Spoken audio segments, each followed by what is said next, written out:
मतलब सब कुछ एक ऐसा पूंजी तंत्र है जहाँ जो भी नीतियाँ बनाई जाती हैं धरातल पे, वो उस हकीकत से या जो समस्या है उससे न जोड़ के वो अपने लिए बनाते हैं नीतियाँ जो अपने व्यक्तिगत फायदा हो।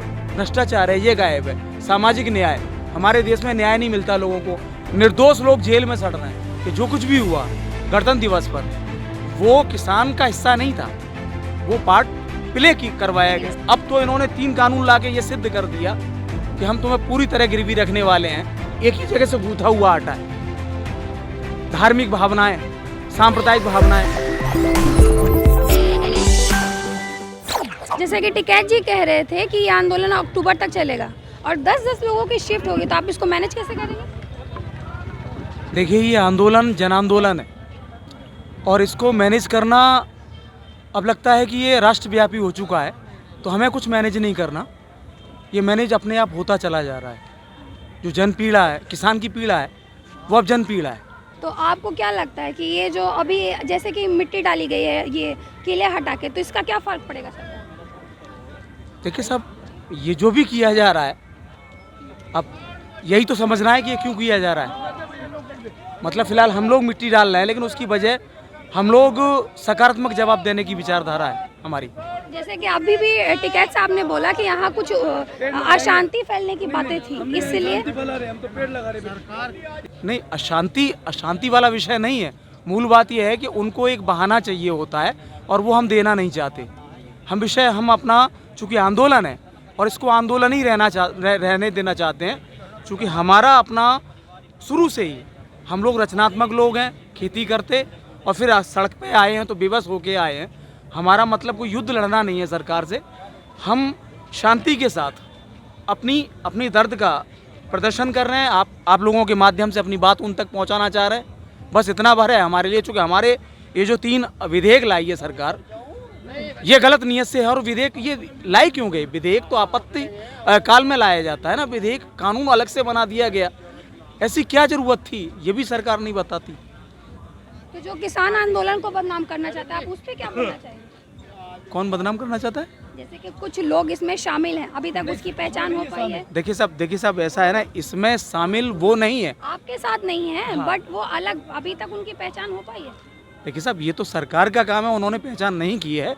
फिलहाल ये है कि हमें तो ये लगता है ना कि जो कुछ भी हुआ गणतंत्र दिवस पर वो किसान का हिस्सा नहीं था, वो पार्ट प्ले करवाया गया। इसका फर्क तो किसान आंदोलन पर पड़ा तो नहीं, अब जो फर्क पड़ा है वो आपको भी दिखाई दिया, सबको दिखाई दिया।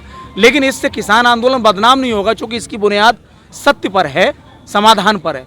हम लोग चक्का जाम का मतलब हमारे मूल में कभी चक्का जाम तो नहीं है। हम तो इतने मजबूर हैं कि हम, वो कहते नहीं है कि जो भूखा क्या ना करता, उनको शिक्षा नहीं है। उनका शिक्षा इतनी महंगी है कि वो अब अध्ययन नहीं कर पा रहे। अब वो उनका एक स्थिति ऐसी बन गई है कि उनको लगने लगा है कि अब बहुत हो गया है ना। अब तो इन्होंने 3 कानून लाके ये सिद्ध कर दिया कि हम तुम्हें पूरी तरह गिरवी रखने वाले हैं। अब दरअसल हमारी ये स्वाधीनता की लड़ाई है। हमें पहले लगता था कि हम आज़ाद नहीं हैं, जो किसानों ने कभी अपना मूल्य तय नहीं कर पाया, किसानों ने कभी बिचौलियों से राहत नहीं पाई। आज तक जो भी होता रहा है किसान के साथ, वो दूसरों के द्वारा निर्धारित होता रहा है।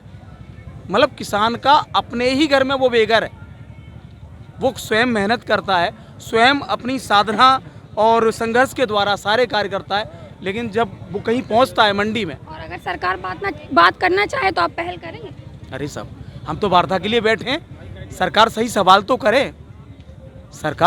तो करे, हमारा दर्द है। देखिए, मैं जनपद फिरोजाबाद से हूँ और मैंने दर्शन शास्त्र से आचार्य किया। आचार्य करने के बाबत, चूँकि मैं कृषक हूँ, मेरी पृष्ठभूमि कृषक परिवार से आती है, तो ऐसी स्थिति में मुझे तो ये लगता है कि हम लोग कुछ नहीं कर पा रहे, कुछ नहीं, हमारे लिए कोई पॉलिसी नहीं है। मतलब सब कुछ एक ऐसा पूंजी तंत्र है जहाँ जो भी नीतियाँ बनाई जाती हैं धरातल पे, वो उस हकीकत से या जो समस्या है उससे न जोड़ के वो अपने लिए बनाते हैं नीतियाँ जो अपने व्यक्तिगत फ़ायदा हो।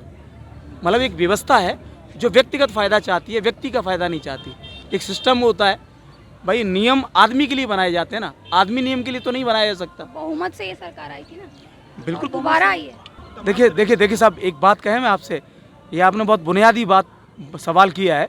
मूल बात ये है, अब जैसे आरएसएस है, विश्व हिंदू परिषद है, बजरंग दल है, ये तमाम जो समाज के ताने बाने से जो जन्मे, जो हमें ये सिखाते हैं कि हम संस्कार आपको देंगे, हम शिक्षा आपको देंगे, हम आपकी हर समस्या का समाधान देंगे, इनकी बातों में जब हम आते हैं और वापस ये लोग जब सिस्टम का हिस्सा बन जाते हैं, तो ये बहुत भोली समझ है। हमारे जो जन स्थिति है, मतलब जो हमारा व्यवस्था के व्यक्ति जो हैं, हमारे जो जन हैं, वो इतना समझ नहीं पा रहे कि ये मतलब एक ही जगह से गूंथा हुआ आटा है।